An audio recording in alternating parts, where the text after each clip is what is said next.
Bismillahirrahmanirrahim. Assalamualaikum warahmatullahi wabarakatuh. Bismillahi masyaallah walhamdulillah hamdan wa syukran lillah salatan wa salaman ala rasulillah la hawla wa la quwwata illa billah amma ba'd. Saudaraku seiman, muslimin, muslimat, semoga kita senantiasa berada dalam naungan rahmat, ridha dan perlindungan Allah Ta'ala. Amin ya Rabbal Alamin. Salah satu kemuliaan bulan suci Ramadan adalah Allah menetapkan dan memilih Ramadan sebagai bulan diturunkannya permulaan ayat Al-Quran. Merujuk pada firman Allah di dalam Al-Quran pada surah Al-Baqarah ayat 185, Allah Ta'ala berfirman, Bismillahirrahmanirrahim, Syahrul Ramadan alladhi unzila fihi al-Quran hudan linnas wa bayyinatin minal huda wal furqan.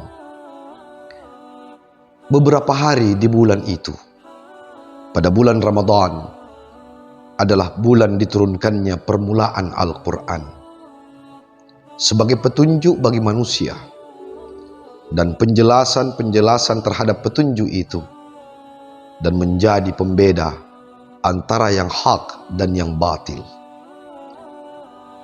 Ayat ini menegaskan bahwa Al-Quran yang permulaannya diturunkan pada bulan suci Ramadan sesungguhnya mutlak menjadi petunjuk bagi manusia, menjadi pedoman hidup kita, dan kita pun mesti mencari apa penjelasan dari petunjuk-petunjuk itu sembari berfungsi menjadi pembeda antara yang benar dan yang salah.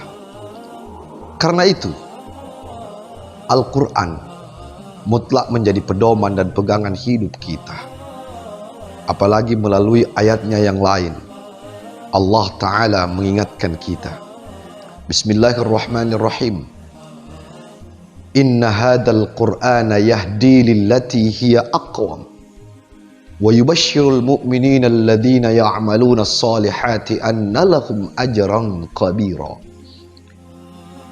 Sungguh kata Allah, Al-Quran menjadi petunjuk yang lebih lurus, lebih adil, dan lebih mengarahkan kita, dan akan memberikan kabar gembira bagi orang-orang yang mengerjakan amal soleh, bahwa mereka akan mendapatkan pahala yang sangat besar. Dari dua rujukan ini, baik melalui firman Allah di surah Al-Baqarah 185 dan pada surah Al-Isra ayat 9, sesungguhnya kita manusia punya tanggung jawab terhadap Al-Quran.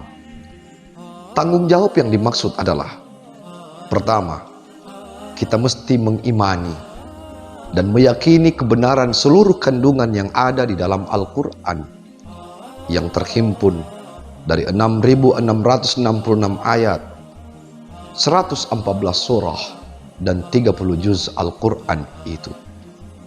Mengimani Al-Quran adalah berkenaan dengan iktikad baik kita, sembari meyakini bahwa seluruh firman Allah yang terdapat dalam Al-Quran ini kita yakini kebenarannya.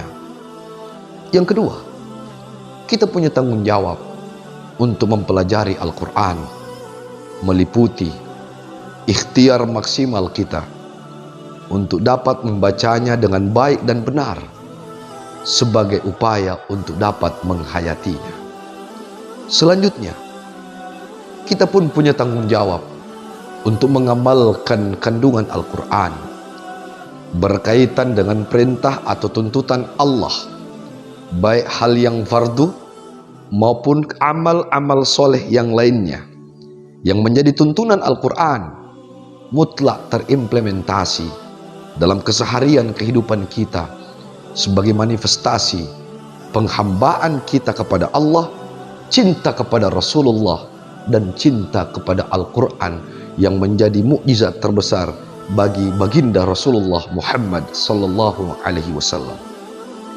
Setelah mengamalkannya, maka kita pun punya tanggung jawab yang sama untuk mendakwahkan Al-Quran. Artinya bahwa kewajiban untuk mensyiarkan nilai-nilai Al-Quran bukan sekedar tanggung jawab atau kewajiban para kiai, para ustadz, mubalik, ataupun guru ngaji. Tapi semua kita umatnya Rasulullah punya tanggung jawab yang sama untuk mendakwahkan Al-Quran itu.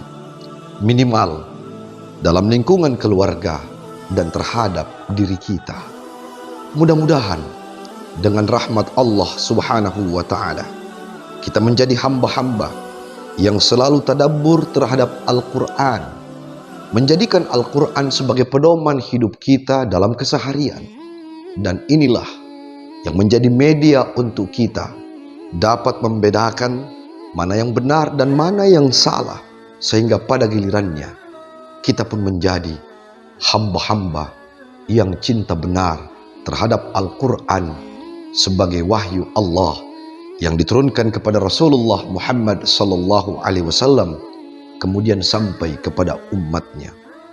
Khairukum man ta'allama al-Quran wa 'allamahu. Sebaik-baik di antara kamu adalah yang mempelajari Al-Quran dan yang mengajarkannya. Semoga Allah subhanahu wa ta'ala berkenan melimpahkan rahmat, hidayah, perlindungan, dan keberkahan kepada kita semua, sehingga insya Allah kita pun menjadi hamba-hamba yang diridhoi, yang diperkenankan untuk dapat berjumpa bahkan hidup bersama Rasulullah sallallahu alaihi wasallam di akhirat kelak. Amin ya rabbal alamin. Dari Gerakan Pramuka, Kuartir Cabang Kolaka, Sulawesi Tenggara, kami menyapa kita sekalian dan kita pun saling mendoakan semoga Allah merahmati kita. Amin ya rabbal alamin. Billahi taufiq wal hidayah. Wallahul muwaffiq ila aqwamit thoriq. Wassalamualaikum warahmatullahi wabarakatuh.